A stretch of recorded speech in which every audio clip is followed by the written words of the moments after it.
Hi, I'm Slice. And I'm Emily. And welcome to another episode of Home Records, the podcast where we, two married musicians, pick an album from our 2000-piece vinyl collection and discuss its personal and cultural importance.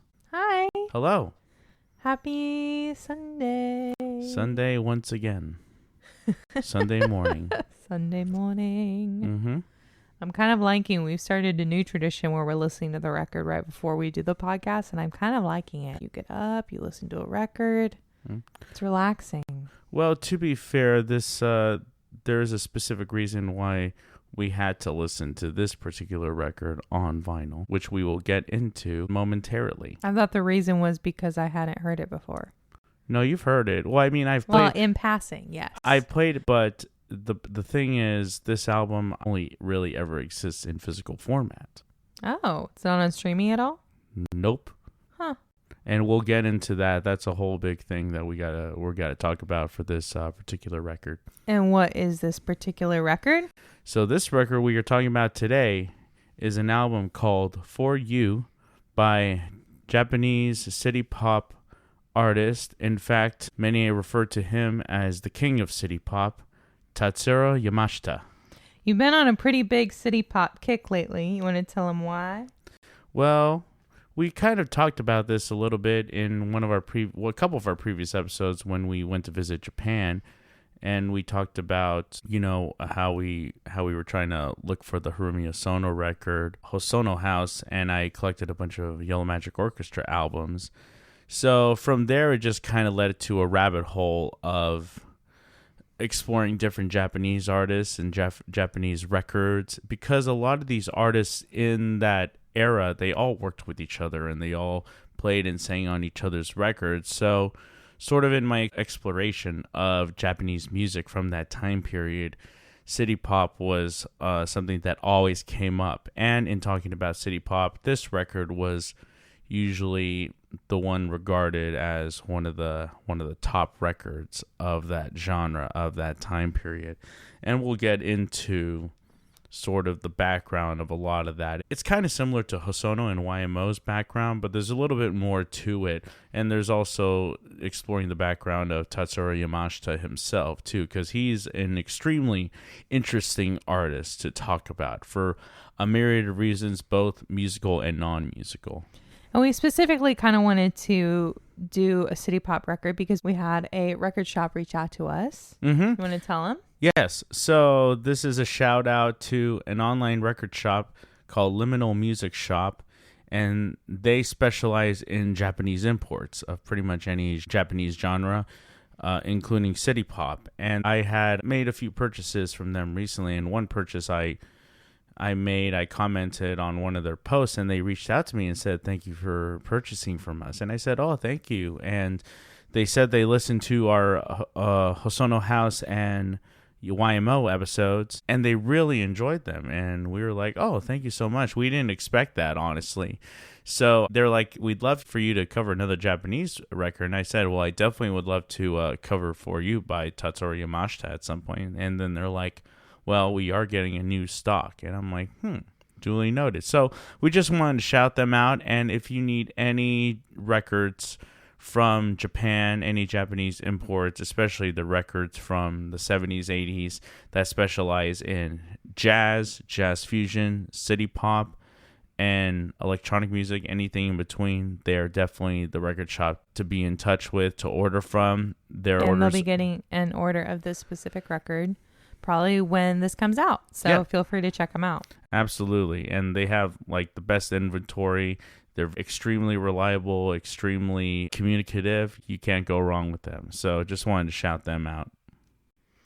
All right. So let's dive on in to this record. What were your first impressions of the album? I mean, the thing that I've just grown to love about this genre is it's just built on good vibes. Mm-hmm. The whole thing is just joy that's been recorded, I feel. And that's kind of the whole point of it, is to just spread happiness and spread joy. Like, you cannot listen to this record and not feel that. And so I think overall, that's the thing to take away. Although I will tell you something kind of cynical I thought when I was listening to it. Yeah, go on. We're Americans, so we're used to it. So I was like, this song sounds so hopeful and so joyful that this is exactly what a music supervisor would pick. Like when the Titanic scene, when the Titanic is going down, this is the music that's playing. You know how they always have the super joyful music behind like these tragic scenes? I was like, this is the music you choose. Is it joyful in Titanic? Well, yeah, like what the scenes I'm talking about, like in a movie when like something tragic is happening, yeah, and like you have an out of body experience, and the music that they choose is like so happy and joyful, and it's like it's all gonna be okay. Oh well, I mean, I've seen maybe a few examples of that, but I feel like that kind of happens less and less nowadays. Maybe, maybe, but if they need that. This is the record I'm going to. Yeah. Well, I mean, that's how I describe city pop, is that it's just music that it's pretty much the audio equivalent of pure bliss. Yeah.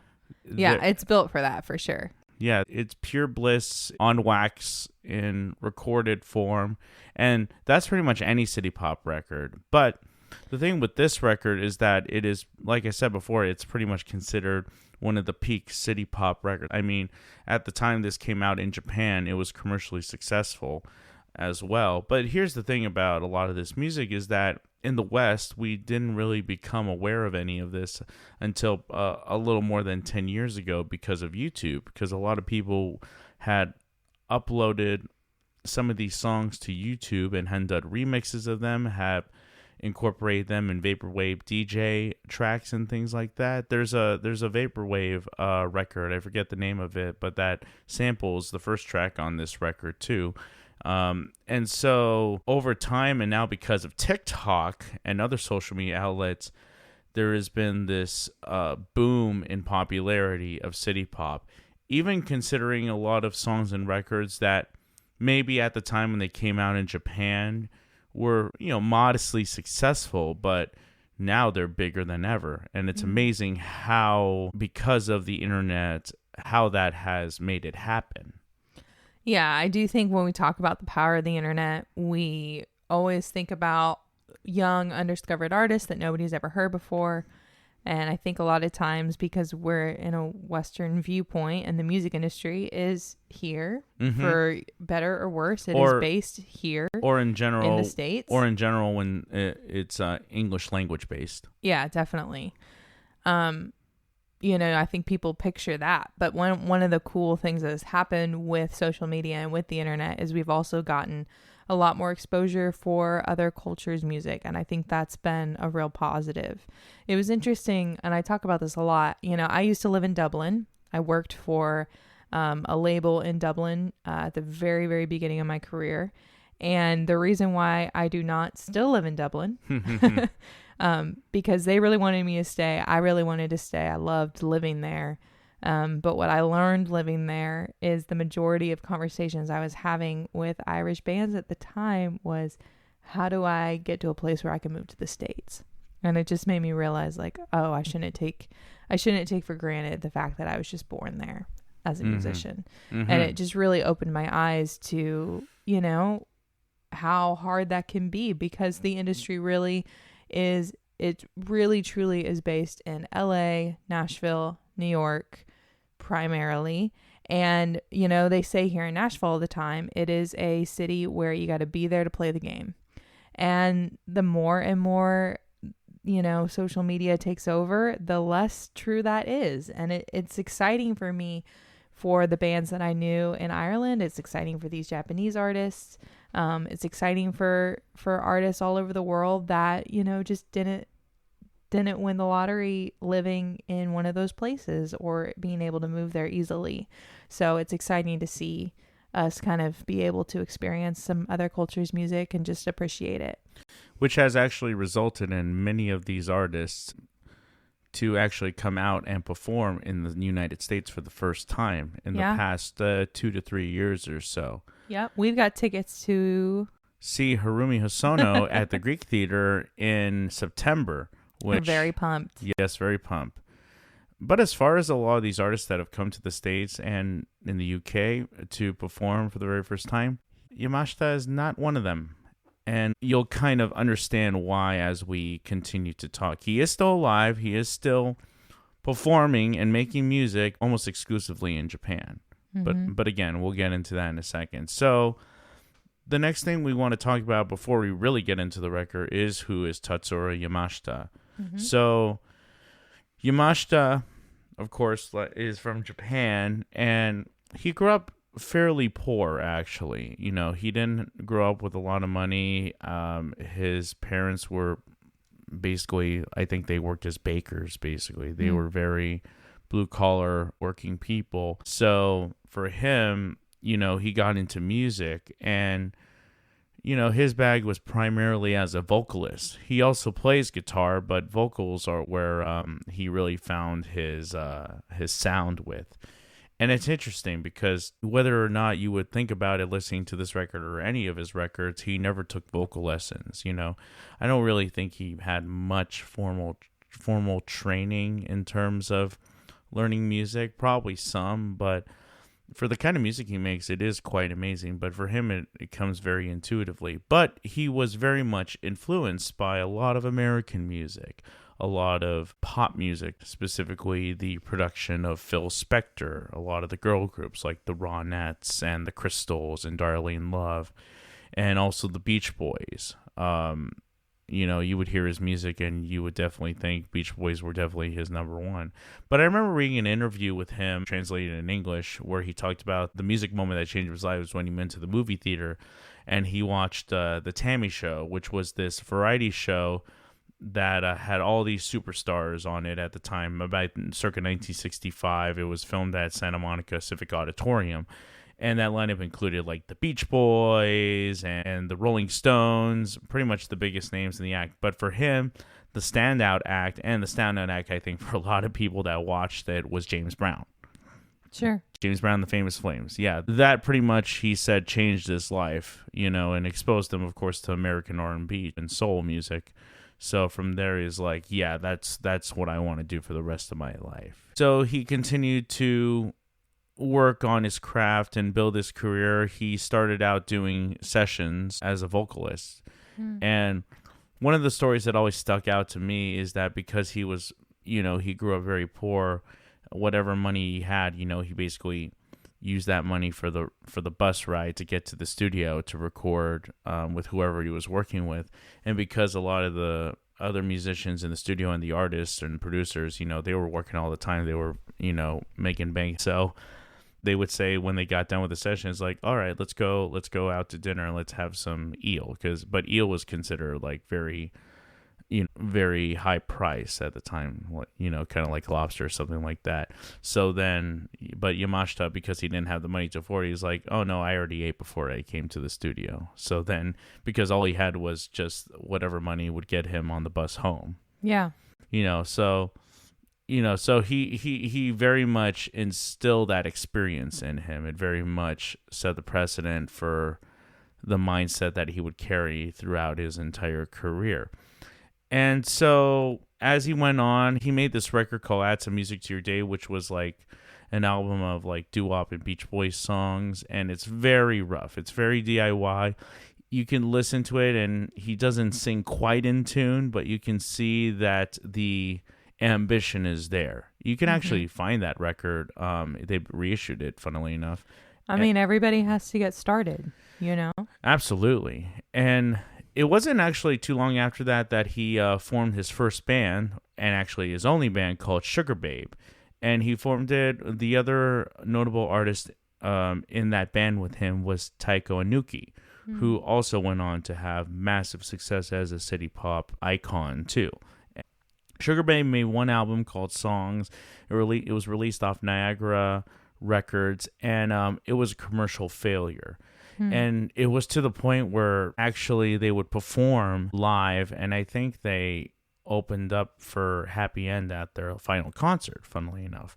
That's how Yamashita and Hosono started to know each other. I think it was around that time. And then they did sessions later, and they did another record later called Pacific that's also very influential to city pop.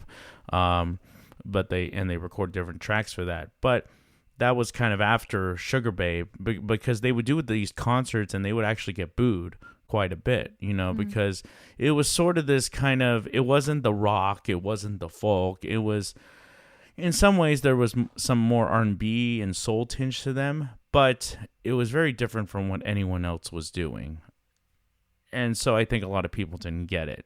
And Yamashita was very disappointed with sort of the turnout from the album, but just sort of the commercial result from it, and also kind of trying to navigate and lead a band, especially because Taiko Inuki also wrote songs, and they probably, I wouldn't say they had clashing creative directions, but they definitely had different ones they probably had to make compromises on. And Yamashita is not the most compromising artist at all, really. I think within a mindset that makes sense, but after that experience, he's like, yeah, I'm never going to be in a band again. And so then he just went solo, and he started to make some records in the 70s. His first album, Circus Town, he actually recorded it in LA with studio musicians in LA, and he actually traveled around the States or around the major cities to meet a lot of musicians and producers, try to get an idea of how they do it. So he could learn how to make records.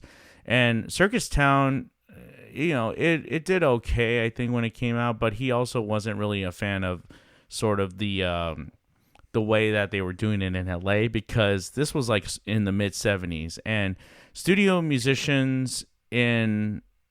sessions in LA were extremely cutthroat. It was you went in and you had to listen. You could only listen to a song once or twice. Time is money. You had to go in and churn out a song in an hour, and that's all you get. Yamashita definitely did not like that pace of working. He wanted to more take his time. He wanted to more kind of flesh things out and try things, or just make sure he got the best take. And he said that about making his early records. That's why he wanted commercial success. It wasn't because of the success, fame, or money. It was more of and he said this in an interview, is I want to make sure I can get that last take. Yeah. That best take. Man, I relate to that. Yeah. I mean, there is an element of the more success you have, the more freedom you have as an artist. Yes. Because you have the financial resources to take the time, like you said. I don't know how many people think about that, everything you do in the arts takes a lot of money to do. So the more successful you are, obviously the more funds you have to be able to take your time, literally take your time to be able to make the videos you want to make, to be able to hire the musicians that are top notch. All those things come with money, and money comes when you're successful. And there's also a level of, once you're successful, people also trust you more. So people trust your taste more. They trust your instincts more. So there's also a level of, when you say something, it's going to happen. And then there's also a level of, once you're successful, everything you make will probably be received better. So I totally understand that. I think that makes a lot of sense. And especially for the kind of music you make, for the kind of music that Yamashita makes, it is, his ambition was always to make something fairly high end, Right. And and it definitely, and if you didn't know, I think for some people they didn't know better, they definitely heard that on his early solo records. His second album, Spacey, actually is also held in high regard as a city pop classic, and there's a lot of great songs on that one, Love Space and Sonic Slider, and that album I think did also pretty decently too. It did okay. It's definitely discussed in higher regard now, I think, than at the time. But even on I think Rolling Stone Japan's or it might have been HMV Japan's 100 greatest Japanese albums of all time, Spacey is on there. This album isn't for some reason, but that's a debate for another time. And so in the lineage of how many records did he make before this one? Oh, so he had Circus Town, Spacey, Go Ahead. He also made that Pacific album with Harumi Osono and Shigeru Suzuki from Happy End. It was sort of a collaborative album. They all produced separate tracks, and it sort of came onto this compilation. And that album is also a ground zero for city pop as well. But also during all this time, Yamashita was still doing studio work. He was still doing a lot of studio sessions. Like he sang on some of Hosono's stuff. He sang on Yukihiro Takahashi from YMO on his first solo record. Ryuichi Sakamoto from YMO even played keyboards on a lot of Yamashita's record. And Hosono played on a lot of that too. So they were all working together, and they were still working, kind of sort of in the pay your dues stage of a career. Moonglow was an album that came out in 1979, and there's a great song in it called Rainy Walk, and the label was starting to lose faith in him by his third record, or before his third record, Go Ahead, and then he had a song on it called Bomber that actually was a charted hit. It did very well, and so they're like, all right, we're going to keep it going. Then he did the next album, Moonglow, and it had Rainy Walk, and that did pretty well. But it was the album after that from 1980, which is the namesake of my shirt that I'm wearing, Right on Time. And that was an extremely huge hit. The album was a number 1 album, and the single made number 3 on the charts. So that was his 6th album. Yes. I mean, that's just a lot. That's a lot of music. That's a lot of going up to bat before something hits. I just think that I'm always impressed by that. Yeah, that was his 5th album, actually. But here's the crazy thing, is that the song Right on Time actually started life out of as a song for a commercial for Maxwell cassettes.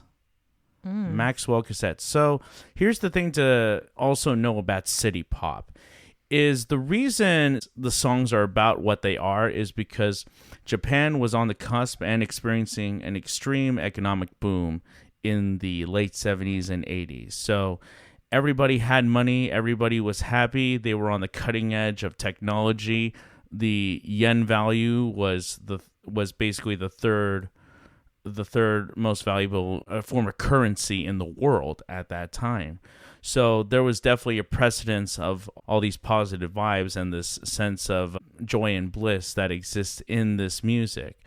And Yamashita has also mentioned that, since World War II, after that, once we got into this and recovered, it's like we are in this period of peace, No right. wars. So Maxwell cassettes, that was like one of the cutting technologies there. It's like cassettes and things like that. I think specifically for music, and because you could record music to these tapes, tape recorders and deck tapes and things like that, So people actually first heard this song in a Maxwell cassettes commercial.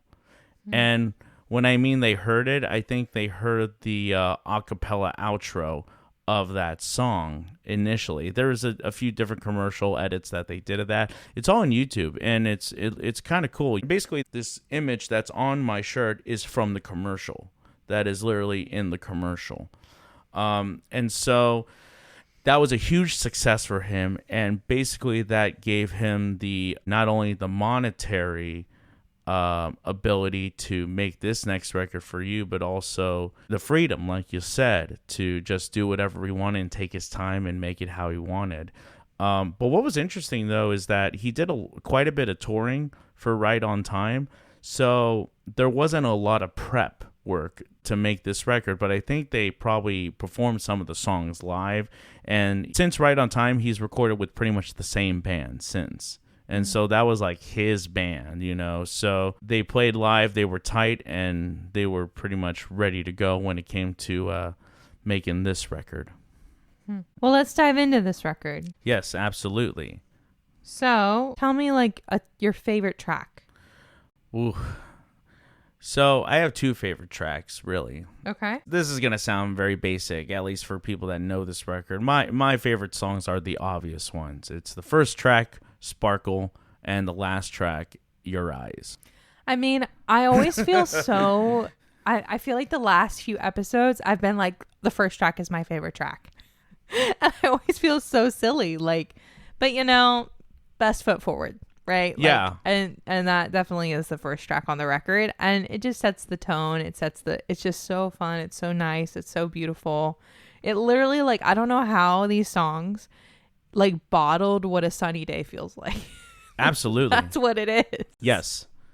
Yeah, there's just this like it's like the sun comes out or the sun is shining, but it's also like these other great things that you're feeling. What's funny about a city pop too is that there's very much an urban quality to it, because it's like this feeling of you're driving in your car, you're in the city, you don't have a care in the world. This album is definitely more of a daytime record. Some city pop records are more nighttime driving records, but yeah, it's just this like, all right, we've arrived. We're in like kind of this paradise. And a lot of the songs very much reflect that. A lot of the songs are love songs for the most part, So they're love songs, or they're songs about just celebrating life.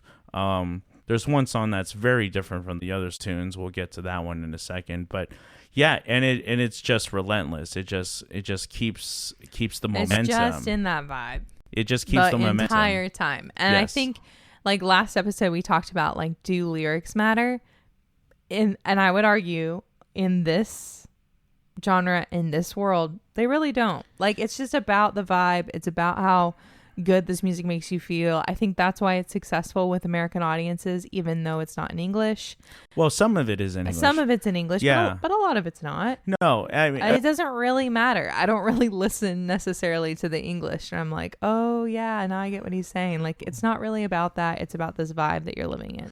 Well, to go into a bit of detail about that, the thing about Japanese lyrics, especially if you look at the literal translation, they're not necessarily narrative all the time. They're very much more about like setting the scene and sort of the imagery and the vibe that you're feeling in that moment. It's very much about capturing the moment, not literally saying what's going on in the moment, but just capturing the feeling and connecting that feeling with the senses, with sight, smell, sound. Yeah. And there's an element of this record that feels very tropical. Oh yeah, and that has always been kind of an interesting quality with a lot of city pop. Not all city pop, with a lot of city pop and a lot of jazz fusion too. You can look up like artists like Masayoshi Takanaka. He has a lot of that because he's also very much influenced by like Islander music and Brazilian music. Hosono, of course, we mentioned, is very much influenced by exotica music in his early records. And I think it's sort of the combination of this, Japan is an island. So there is that element, I think, that is combined with the Phil Spector Beach Boys sound and influence, at least vocally and vibe-wise. Because musically, as pop as this record is, it also has a lot in common with jazz and R&B. There's a lot of jazzy chords in this record. Even I've practiced the song Sparkle on guitar, and it uses major 7 chords. It uses sharp 5 chords. There's a lot of jazzy chords, and it doesn't sound complex when you're like listening to it. And I think that's the true genius of this kind of music, and I would say that's where the genius of Yamashita is, because he took those Brian Wilson Beach Boys components of complex harmonies and in some instances complex chord progressions or interesting chord progressions, and really put it in a R&B context with that pop sound, but also with other jazz elements to make something very palpable, memorable, and fun. Very, and for lack of a better term, you could say, I guess, very commercial. Yeah. And that's not an easy thing to do when you're trying to be musically interesting, for lack of a better term. Well, and if I had to pick one song to like say like, hey, you don't know what city pop is. I did not know what city pop was until you got really into it. If I had to pick a song to show somebody and be like, this is what the genre is, I think Sparkle's a good example. The first track of this album is a very good example for what this genre is all about. Absolutely. In terms of some of the city pop that came before and the city pop that would come after. So you said the second one, your favorite, is Your Eyes, which is the very last track, which I would not give someone and say this is like a full example of city pop, mostly because it's a ballad.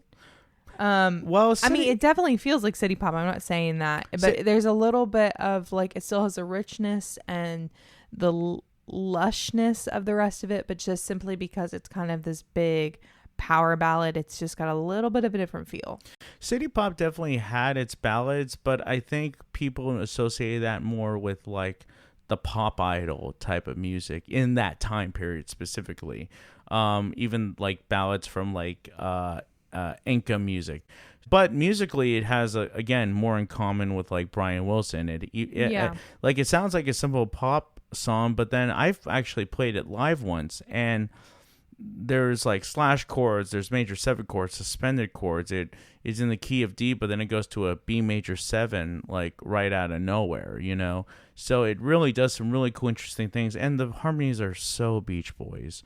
And I would also highlight that the lyrics, the English lyrics, because it's in English, they were written by an American songwriter, Alan O'Day, who was primarily known for 2 things.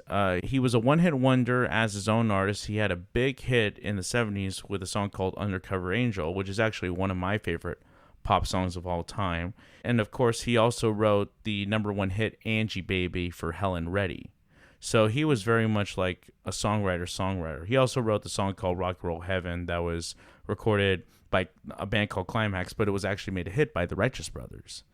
So that was like a big hit for them. He also wrote the songs for the Muppet Babies TV show. He also wrote for like National Geographic and things like that. But he was actually a frequent collaborator with Yamashita, writing a lot of English lyrics or English translation lyrics for a lot of his songs, including Your Eyes. And probably, I would say this is Yamashita's most well-known song in Japan is his song Christmas Eve, which if you've never heard that song, it is basically Japanese Wham.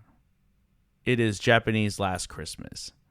That is what that song Christmas Eve is. And that came out originally on the album that followed this for you, an album called Melodies, which is also a fantastic record. Yamashita does not have any bad albums. That is one artist I can safely say he doesn't have any bad albums, and I would even go as far to say he doesn't have any bad songs. So going back to this record. Yes.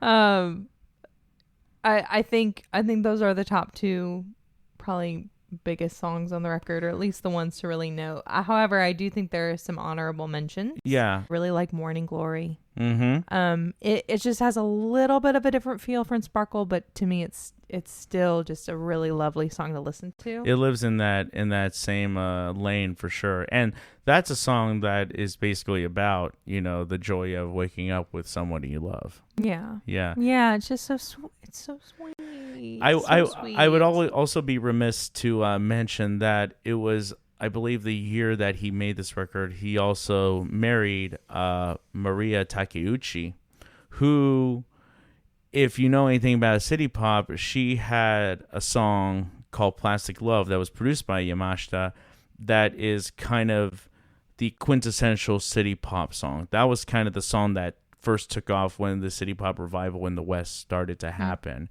And Yamashita was very much involved in the production of that and that song's respective album Variety. So they just were about to get married when they were making this record. They got married after the album came out, but I guess you could say there was definitely the sense of love is in the air. Love is in the air. Things were about to change. Life was about to get better, and I think a lot of these songs reflect that. Whether Maria's thought about that or Yamashita will admit it or not, I think there's no way you can't sort of separate that. Yeah. And then the other honorable mentions, I personally just really loved Talkin'. I just think the groove is fun. That's a fun one. I also love that song too. I mean, I love all the songs. I think the ones I remember mostly are the ones on the on the B side of it, actually. Yeah, I was gonna say I think the B side is just a little bit more catchy. There's something about the B side that I just really enjoy. It stays upbeat, I think, more so. Whereas, like, I liked Love Talkin', I like the Hey Reporter, I just kind of like, or Love Island. Yeah, and it's not necessarily like any of those are just like, it's just like together as a collective. Yes. They're very fun, and I just like the groove, and they're very catchy. Hey Reporter is a very interesting song. That was actually a song that I really didn't grab to when I first heard this record, because it's so different than, I think, not only the rest of the songs of the record, but it's very different than I think what Yamashita has usually done. Yeah. And it's also thematically the most different from the other tunes, because it's basically like, about paparazzi, and it sounded like, you could analyze it and say, was it about paparazzi that was maybe trying to look in on him and Tech and Maria's relationship at the time? I don't know if it was inspired by that, because they were both fairly well known by that point. They both had, some success. So they were very high profile, and they're still married to this day, and they still perform together. Whenever Yamashita does a show, Maria will come and sing one or two songs. And I think, and Yamashita will often play in her band too. Hey, we're big fans of that over here. That's right. But yeah, Hey Reporter is just like this rocky, bluesy type of tune. It's something you don't really hear from Yamashita very often. He's definitely more in sort of the pop and R&B soul vein. Yeah, I don't know. I just enjoyed. Maybe that's a little bit more my lane. That's maybe why I perked up to it. Oh, I mean, it's my lane as well in a lot of. It's my lane and as well in a lot of ways. But I guess in the context of the album, you don't see it coming, which is kind of what makes it stand out. Yeah, that's true. Yeah, that's true. And then the other thing is, this is true for me on all records. I'm a big sucker of interludes of some way. I was wondering if you were going to mention that. Of course I'm going to mention it, because I am obsessed. If you've got like an interesting interlude, I love it. I think like he's got all these like little like 30-second little tidbits in between songs, and it just is kind of built as a transition into the next kind of era and the next vibe. And I'm a sucker for it. I don't care who you are. One of my favorite records in the world is a record. We should do this record, although you don't have it, so I'll have to buy it for you and then we can do it. There you go. But a record by Drake White, and he has little interludes of his grandfather, who was a Baptist preacher. He has little interludes of that sermon throughout his record. I love the Ella Langley that she put some of the little like lullaby nursery rhyme in between her record. Like, so I'm a big fan. If you've got that in your record, I think it's just really cool, and it's all throughout this record, and I really enjoy it. Like, there's a doo-wop one that I thought was really cool, and they just always, I love when artists think like someone's gonna listen to this from beginning to end, and I'm gonna walk them through the listening experience. That's how I always feel taken care of as a listener when somebody does that. So here's an interesting fact about some of those interludes. So I was out record shopping yesterday in the morning with my buddy John, and I was playing a bit of the Maria Takeuchi's record Variety that Plastic Love is on, and because Yamashita actually produced that record, he repurposed those harmonies for one of her songs. Oh, interesting.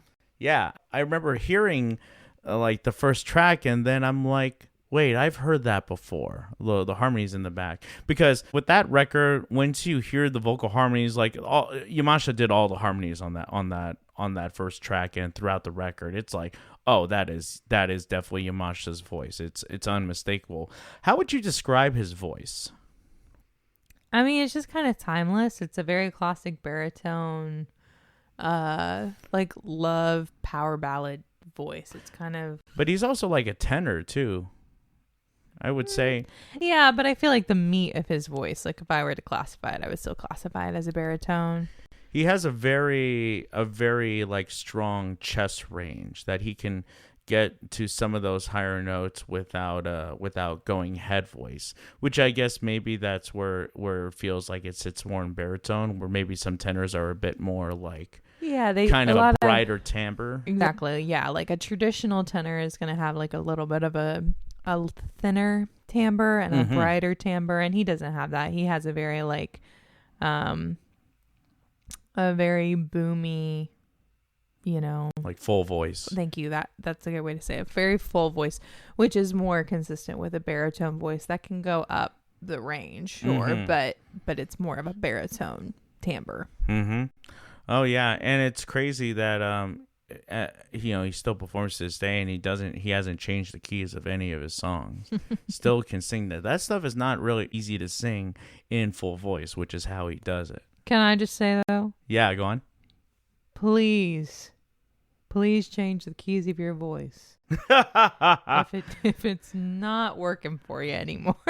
Yeah, if you're having absolute like vocal difficulties, although it's funny you say There's that. no shame in it. Actually, it's funny you say that because Yamashita would heavily disagree because in an interview he said like, if I have to change the keys, then I'm just quitting. All right, well. Him and I would disagree on that. He's a very interesting person with a very interesting mindset. That's funny. Yeah, I have a different philosophy. I have an extremely different philosophy on that. And I feel very strongly, believe it or not. I mean, I feel strongly about it too, but I feel very strongly about that as a vocalist. I'm just like, just sing a key that's going to make it sound good. That's right. Like the audience does not care. I swear. They just want to see something that sounds great. And if it doesn't sound great in the original key, like that's what they're going to go home saying rather than just change the key, make it sound great. And then they're like, wow, that was awesome. Mm-hmm. Either change the key or just adapt the melody, which is what Elton John does actually. Yeah. Because Elton John, he at some point he lost his falsetto voice, Yeah. so he couldn't sing like that. But he can sing an alternative harmony, and then his band can sing those higher parts. And there's no shame in that either. No shame, honestly. So yeah, we that kind of covers all the tracks on the record. all the tracks. All right, here I have a question for you, Yeah, go on. Mr. Collector. Yeah, go on. So what I've learned from you over the years is it's also just about the hunt. That's also what you love about collecting records. It's about where you find them. It's about who you meet when you find them, the story behind how you find them. So like, tell me about collecting this record. Tell me about the story of how hard this kind of record is to find, things like that. So I didn't buy this record in Japan. In fact, I believe I bought it at Amoeba Records in Hollywood. Okay. Side note. Yes, go on. If you have never been to Amoeba Records In Hollywood, or really any Amoeba Records in California. But specifically the one on the what is it? It's the one on Hollywood Boulevard. On Hollywood Boulevard with all the stars on the pavement. Please go. It's an incredible experience. It's like you walk in and you're like, wow, physical media is not dead. Like, this is just glorious. Like, it's just I had never been because I'm not a California girl.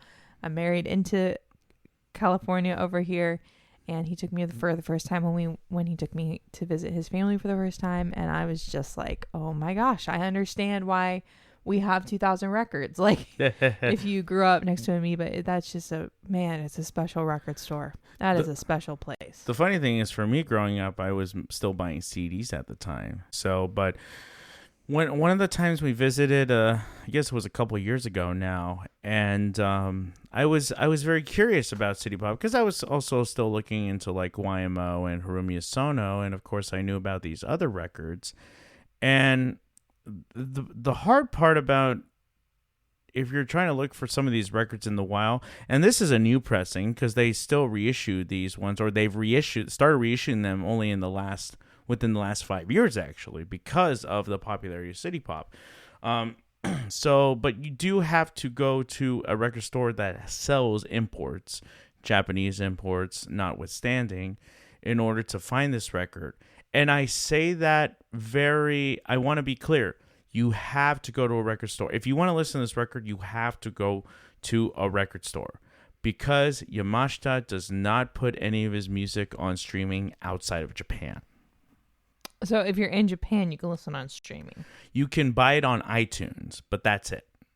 That's the only way. That would be the only way to get that album digitally. Otherwise, buy the cassette, and I mean like a new pressing of the cassette. Buy the cassette, buy the LP, buy the CD. That's the only way you can listen. So Yamashita, when this album came out, it came out in 1982. It was a huge success. It was a number one record. And one thing I want to point out about that too is that He talked about I bought this really great book on city pop albums that you can get from Amazon. I think it's kind of made to order, sort of fan made esque that took from other resources, but it's actually a really great resource and it's in English. There's other books like it that are a little bit more official in Japanese, but this one's the next best thing if you're an English speaker. And it talked about how for this album, Yamashita had, because he made all of his money from Right on Time, he had pretty much infinite freedom and resources to make this record. So he could get that last take. So he could get those perfect performances. And he also said, like, sometimes when you're recording, Murphy's Law, it can kind of be in full swing. You never know. Sometimes an interface is not jiving with the computer. Sometimes something breaks down or is glitching. But Yamashita said that making this record, there were absolutely zero occurrences of any of those kinds of things happening. It was pretty much a perfect production in terms of getting things done, recording things the right way, and there were no hiccups of any sort. So it's kind of, and you could really tell, I mean, the production on this record is extremely lush.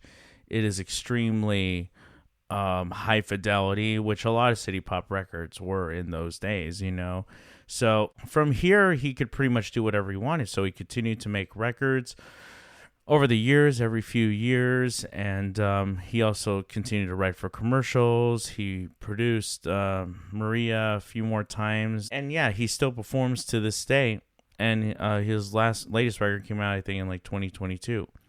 But getting back to talking about streaming, Yamashita, he's both very anti-streaming, but he has this mindset where he never really felt like his music had appeal outside of Japan, or as that was not really for people outside Japan. Even in spite of a lot of his music being influenced by American music, he always really stayed landlocked in terms of not just where he lived, but just, the community and the music and his fan base too. I even remember reading in one of the interviews, he talked about how his manager wanted to hook him up with Brian Wilson in the 80s so they could work together, and Yamashita wasn't interested, which is ironic because one of the records that came out after this one and after Melodies was a album called Big Wave, which was actually a soundtrack for a made-for-TV travelogue documentary about surfing. Half of the album are pre-existing songs from other records, including Your Eyes from this record, and Beach Boys covers. And it's a great record, and he does a faithful job re-recording those Beach Boys hits pretty much as they were originally recorded, but just with, that sort of 80s city pop sheen to it. But anyways, yeah, he's never performed outside of Japan, as far as I'm aware of, whether with Sugar Babe or anyone else. And I don't think Maria Takeuchi has either. And it's so crazy because I think someone asked him about this boom in city pop. It's like, yeah, how does it feel with all this newfound popularity with your music? And he's like, it's interesting. He's like, it's kind of weird. I'm very grateful. I didn't expect it. He just had a very, I guess, what you would say, a very matter-of-fact response to all of that. Yeah. Yeah, and it's crazy because a lot of his colleagues have since really embraced this newfound popularity and have come to the States to perform, but Yamashita seems to be almost the only holdout, aside from some artists that are no longer with us. But yeah, he has pretty much zero interest in doing anything outside of Japan. I mean, I get that. I get that. I think from everything you've told me, he believes his music was written for a Japanese audience. And I mean, everything we learned visiting Japan, there's a mentality of that, and that's not negative. It's just, it's a mentality that's there. I mean, the borders were closed forever. Like, it's kind of in the culture a little bit. There is a little bit of that. And and like we were alluding to, this music for the most part was very landlocked for a long time. I mean, you had your handful of crossovers like YMO because they came out and performed in LA and in the UK, and their music heavily influenced video game music too. And Ryuichi Sakamoto with his work with film and film scores, and in the classical music world, or the contemporary classical music world, I should say. So, I think we are going to see these artists become more and more household names, and I'm kind of doing my part in it a little bit, and showing a lot of my students, my music students, a lot of this music, especially the YMO stuff, because this sort of generation alpha coming up are very, they're the generation that spends a lot of time playing Roblox and Minecraft and things like that. So the most frequent exposure to them is video game music. It's funny, we were watching this documentary called Tokyo Melody, a film about Ryuichi Sakamoto that was filmed in the 80s. And this was during, he had already become popular with YMO. He had just come out with Merry Christmas, Mr. Lawrence, doing the film score and starring in the film. And you get to see Tokyo, how it looked like, what it looked like, and how it felt like back in '84. Minecraft and video games and alpha. Yeah, and so that's like, they called it the Japanese bubble period at that time, and I guess that is how we see that. I guess that connects with this idea of how this music's been landlocked for so long, and it's a culture that we're only, I think, more privy to now. And now this documentary you can actually watch on Criterion Channel. That's where I first watched it, and I actually showed a couple of my students it, and they were very intrigued. So we're seeing more of this popularity come up about through the connection of video game music, and how YMO very heavily influenced that.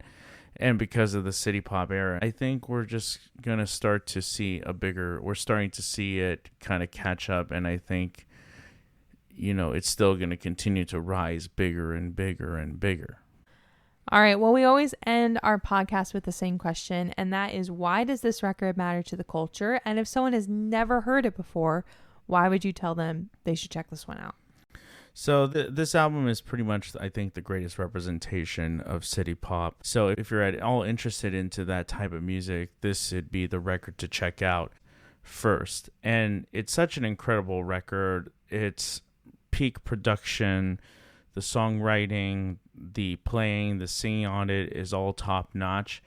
And if you're someone that is looking for music that is just undoubtedly joyful without any hint of cynicism, but also contains incredible musicality in composition, in arrangement, and in playing, all the funk, all the pop, all the rock, this is the album to check out.